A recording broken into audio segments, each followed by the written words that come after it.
আসসালামু আলাইকুম। I news বাংলার আন্তর্জাতিক সংবাদে স্বাগতম। ফিলিস্তিনি ভূখণ্ডে ইসরায়েলি যুদ্ধ অপরাধের তদন্ত ও বিচার করার অধিকার রাখে জানালো আইসিসি। আতঙ্কে ইসরায়েল। হুথিদের সন্ত্রাসবাদের কালো তালিকা থেকে মুক্তি দিচ্ছেন বাইডেন প্রশাসন। চলতি সপ্তাহে টিকা দেওয়া শুরু হচ্ছে ইরানে, জানালেন president doctor Hassan Rouhani.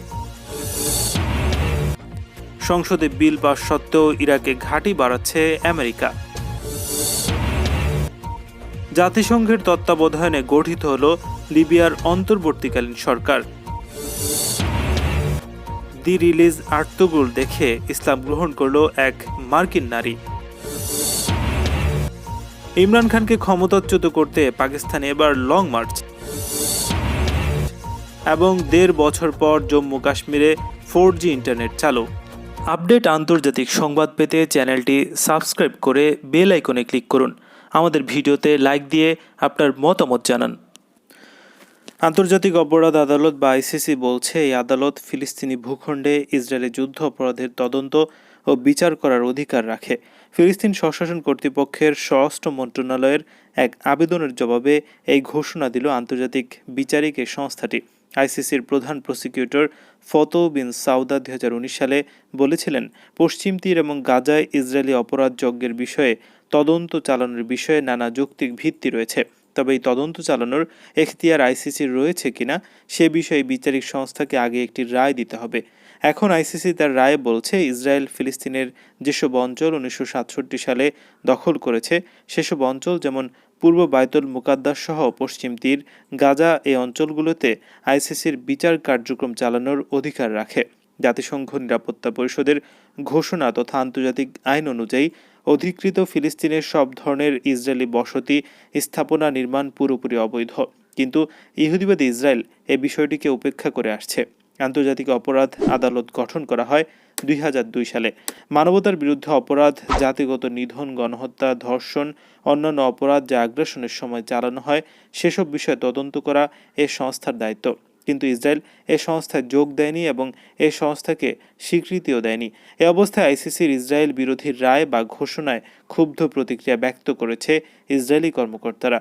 Israeli প্রধানমন্ত্রী বেনিয়ামিন নেতানিয়াহু আইসিসির ঘোষণার জবাবে বলেছে, এই ঘোষণাটি আবারও প্রমাণ করল যে সংস্থাটি একটি রাজনৈতিক পক্ষ মাত্র, বিচারিক সংস্থা নয়। ইসরায়েলি নেতৃবৃন্দের এত বেশি ক্ষুব্ধ হওয়ার কারণ হলো তারা এই আতঙ্কে রয়েছেন যে ফিলিস্তিনিদের বিরুদ্ধে ইসরায়েলের যুদ্ধ অপরাধগুলো বিচারিক তদন্ত প্রক্রিয়ায় প্রমাণিত হবে এবং তাতে শীর্ষস্থানীয় ইসরায়েলি নেতাদের গ্রেফতারের নির্দেশও দেওয়া হতে পারে। ইয়েমেনের জনপ্রিয় হুতি আনসারুল্লাহ আন্দোলনকে আমেরিকার সাবেক প্রেসিডেন্ট ডোনাল্ড ট্রাম্প সন্ত্রাসী হিসেবে কালো তালিকাভুক্ত করলেও তা থেকে সংগঠনটিকে মুক্তি দিচ্ছে আমেরিকার বর্তমান প্রেসিডেন্ট জো বাইডেন। সন্ত্রাসবাদের কালো তালিকা থেকে মুক্তি দেওয়ার বিষয়ে এরই মধ্যে বাইডেন প্রশাসন মার্কিন কংগ্রেসকে আনুষ্ঠানিকভাবে জানিয়েছে যে তারা হুতিদেরকে সন্ত্রাসী তালিকা থেকে মুক্তি দেবে। ডোনাল্ড ট্রাম্প তার ক্ষমতার শেষ মুহূর্তে হুতিদেরকে সন্ত্রাসী হিসেবে কালো তালিকাভুক্ত করেছে। গত শুক্রবার মার্কিন পররাষ্ট্র দফতর একজন কর্মকর্তা বিষয়টি নিশ্চিত করে বলেছেন, পররাষ্ট্রমন্ত্রী অ্যান্থনি ব্লিংকেন পরিষ্কার করেছেন যে আনসারুল্লাহকে আন্দোলনকে সন্ত্রাসের কালো তালিকা থেকে মুক্ত করা হবে। তিনি ইয়েমেনকে বিশ্বের সবচেয়ে মানবিক বিপর্যয়ের দেশ হিসেবে আখ্যা দিয়েছেন। বাইডেন প্রশাসন এই বিষয়ে আগাগোড়া পর্যালোচনা করেছে। এ সম্পর্কে পররাষ্ট্র দফতর মার্কিন কংগ্রেসকে জানিয়েছে যে তারা আনুষ্ঠানিকভাবে আনসারুল্লাহ আন্দোলনকে সন্ত্রাসবাদের কালো তালিকা থেকে মুক্তি দিচ্ছে। সৌদি আরবের সঙ্গে ট্রাম্পের বিশেষ ঘনিষ্ঠ সম্পর্ক ছিল, সে কারণে ইয়েমেনের ওপর অন্যায়ভাবে সৌদি আরব আগ্রাসন চালালেও তা থামানোর কোনো চেষ্টা করেননি, বরং ক্ষমতার শেষ পর্যায়ে ডোনাল্ড ট্রাম্প আনসারুল্লাহ আন্দোলনকে সন্ত্রাসী হিসেবে কালো তালিকাভুক্ত করেছে। চলতি সপ্তাহে ইরানের করোনাভাইরাস টিকা দেওয়া শুরু হবে, এ তথ্য জানিয়েছেন ইসলামী প্রজাতন্ত্র ইরানের প্রেসিডেন্ট ডক্টর হাসান রুহানি। তিনি শনিবার করোনা মোকাবেলা বিষয়ক টাস্ক ফোর্সের বৈঠকে বলেছেন, কারা আগে টিকা পাবেন তার একটি তালিকা স্বাস্থ্য মন্ত্রণালয় তৈরি করেছে। ওই তালিকা অনুযায়ী টিকা দেওয়া হবে। রুহানি আরও বলেছেন, ভাইরাস থেকে রক্ষা পাওয়ার প্রথম পদক্ষেপ হলো প্রতিরোধ। আমরা পারস্পরিক সহযোগিতায় করোনা মোকাবেলা করতে পারবো। আরেকটি উপায় হলো ভ্যাকসিন নেওয়া।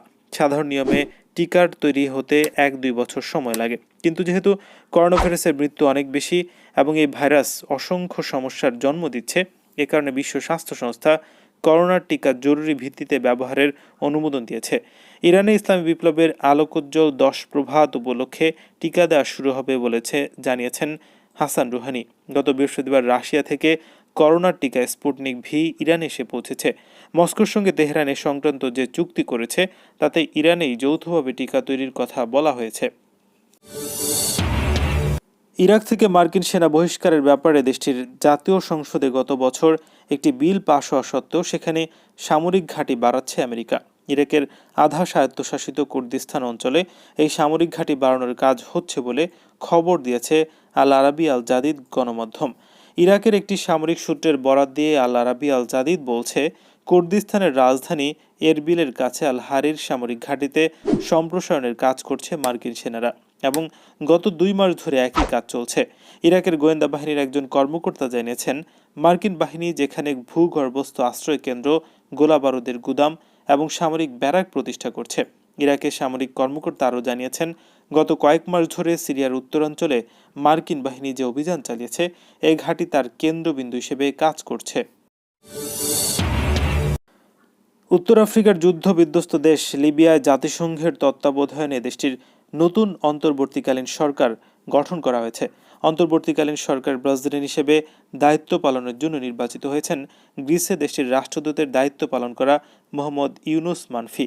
পাশাপাশি অন্তর্বর্তীকালীন সরকারের প্রধানমন্ত্রী হিসেবে নির্বাচিত হয়েছেন দেশটির প্রভাবশালী ব্যবসায়ী আব্দুল হামিদ মোহাম্মদ দাবিবাহ। শুক্রবার সুইজারল্যান্ডের জেনেভার কাছাকাছি অজ্ঞাত এক স্থানে লিবিয়ার লড়াইরত বিভিন্ন পক্ষের প্রতিনিধিদের মধ্যে বৈঠকে এই নির্বাচন অনুষ্ঠিত হয়। লিবিয়ার 5 বছরের বেশি সময় চলা গৃহযুদ্ধ এবং বিভক্তির সমাধানের লক্ষ্যে নতুন ঐক্যবদ্ধ সরকারের ঘোষণা দেওয়া হয়েছে। বিবাদমান বিভিন্ন পক্ষের মোট 74 সদস্য নিয়ে গঠিত লিবিয়ান পলিটিক্যাল ডায়ালগ ফোরামের বৈঠকে প্রেসিডেন্ট এবং প্রধানমন্ত্রী সহ দেশটির অন্তর্বর্তীকালীন সরকারের প্রস্তাবটি 4টি ভিন্ন তালিকা উপস্থাপন করা হয়। প্রথম দফার ভোটে কোনো পক্ষেই নির্ধারিত 50 ভোট না পাওয়ায় দ্বিতীয় দফায় সর্বোচ্চ ভোট পাওয়া 2টি তালিকা নিয়ে নির্বাচন হয়। লিবিয়া জাতীয় সংঘের ভারপ্রাপ্ত বিশেষ দূত স্টিফানি উইলিয়ামস বৈঠকে তার বক্তৃতায় বলেছেন, জাতিসংঘের পক্ষ থেকে ওই ঐতিহাসিক মুহূর্তের সাক্ষী হতে পেরে আমি আনন্দিত।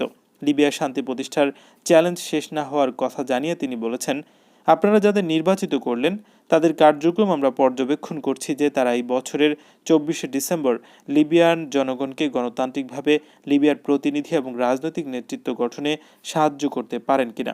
আগামী 26শে ফেব্রুয়ারি ভেতর অন্তর্বর্তীকালীন নতুন প্রধানমন্ত্রী দাবিবাহকে মন্ত্রিসভা গঠন করতে হবে এবং 3 সপ্তাহের মধ্যে তা পার্লামেন্টে উত্থাপন করতে হবে। বিশ্বব্যাপী জনপ্রিয় তুর্কি টিভি সিরিজ দি রিলিজ আর্তুগুল দেখে ইসলাম গ্রহণ করেছেন আমেরিকান এক নারী।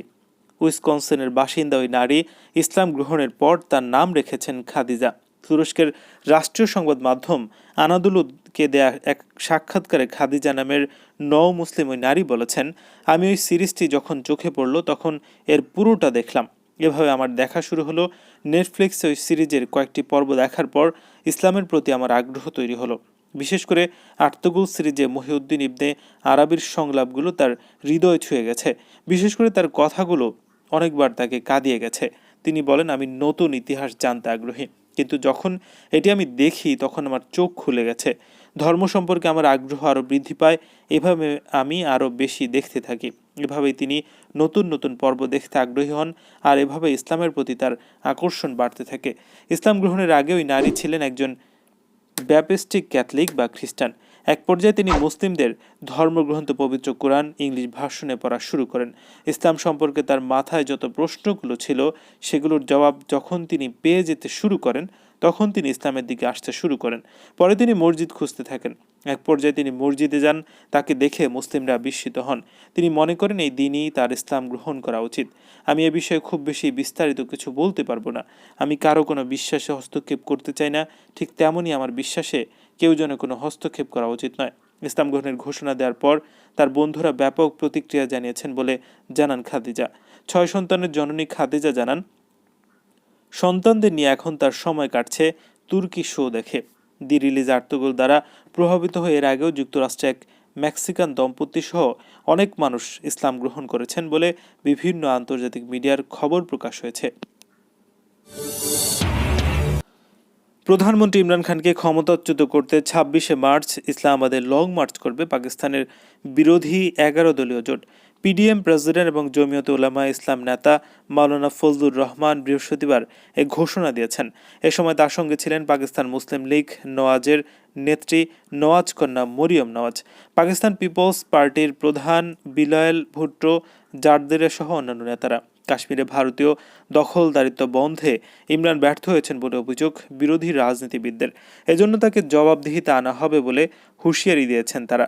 ইমরানকে পুতুল প্রধানমন্ত্রী আখ্যায়িত করে মরিয়ম নওয়াজ বলেছেন, কাশ্মীরিদের পক্ষে কথা বলতে কেন ব্যর্থ হয়েছেন আপনি? আপনার পররাষ্ট্রনীতি কি? কাশ্মীরি জনগণ যখন আপনার সমর্থন প্রত্যাশা করছিল তখন আপনি ব্যস্ত ছিলেন আজাদ কাশ্মীরের মুখ্যমন্ত্রী রাজা ফারুক হায়দারের বিরুদ্ধে রাষ্ট্রদ্রোহ মামলা নিয়ে। ইমরান খানের পদত্যাগের দাবিতে গত বছরের সেপ্টেম্বর মাসে সর্বদলীয় জোট গঠন করে মূল বিরোধী দলগুলো। জোটের নাম দেওয়া হয় পাকিস্তান ডেমোক্রেটিক মুভমেন্ট। বিরোধীদের দাবি, পাকিস্তানের রাজনীতিতে সেনাবাহিনীর প্রভাব চলবে না, নতুন দায়বদ্ধতা আইন আনতে হবে এবং ইমরান খানকে ইস্তফা দিতে হবে। ১.৫ বছরেরও বেশি সময় ধরে ইন্টারনেট থেকে বিচ্ছিন্ন ছিল জম্মু কাশ্মীর। ৩৭০ ধারা বিলোপের প্রায় ১৮ মাস পর অবশেষে সমগ্র উপত্যকায় চালু হয়েছে 4G ইন্টারনেট পরিষেবা। শুক্রবার মধ্যরাত থেকেই জম্মু কাশ্মীরের বাসিন্দারা দ্রুত গতির ইন্টারনেট ব্যবহারের স্বাধীনতা পেতে চলেছেন বলে সরকারের এক শীর্ষ কর্মকর্তা জানিয়েছে। এনডিটিভি জানিয়েছে, ২০১৯ সালের ৫ আগস্ট জম্মু কাশ্মীরের থেকে বিশেষ মর্যাদা প্রত্যাহার করে জম্মু কাশ্মীর এবং লাদাখকে দুটি পৃথক কেন্দ্রশাসিত অঞ্চলে ভাগ করে দেয় ভারত সরকার। এই সিদ্ধান্ত নেওয়ার আগেই ইন্টারনেট পরিষেবা বন্ধ করা হয় এই উপত্যকায়। চলতি মাসের শুরুর দিকে দেশটির সুপ্রিম কোর্ট জম্মু কাশ্মীরের প্রশাসন কেন্দ্রীয় সরকারকে 4G ইন্টারনেট চালু করার সম্ভাবনা আছে কিনা তা সিদ্ধান্তে আসতে বলে। পাশাপাশি কেন্দ্র শাসিত অঞ্চলের কিছু কিছু জায়গায় দ্রুত মোবাইল ইন্টারনেট পরিষেবা ফেরানোর ব্যাপারে দ্রুত সিদ্ধান্ত নিতে বলে দেশের সর্বোচ্চ আদালত। বেশ কয়েকটি ক্ষেত্রে জম্মু এবং কাশ্মীরের প্রশাসন উপত্যকার বেশ কয়েকটি জেলায় পরীক্ষামূলকভাবে দ্রুতগতির মোবাইল ইন্টারনেট পরিষেবা আবারও চালু করেছে। গত বছরের আগস্টে কাশ্মীর অঞ্চলের গন্দেরবল এবং জম্মু অঞ্চলের উধমপুর জেলায় দ্রুতগতির মোবাইল ইন্টারনেট পরিষেবা শুরু হয় নতুন করে। গত বছর শুরুর দিকে 2G ইন্টারনেট পরিষেবা চালু হয়েছিল এখানে। এদিকে 4G ইন্টারনেট চালুর সিদ্ধান্তকে স্বাগত জানিয়েছেন জম্মু কাশ্মীরের সাবেক মুখ্যমন্ত্রী ওমর আবদুল্লাহ। টুইট করে তিনি উচ্ছ্বাস প্রকাশ করেছেন। তিনি লিখেছেন, 4G মোবারক। ২০১৯ সালের আগস্ট মাসের পর সমগ্র জম্মু এবং কাশ্মীর 4G মোবাইল ডেটা পেতে চলেছে। বেটার লেট দেন নেভার।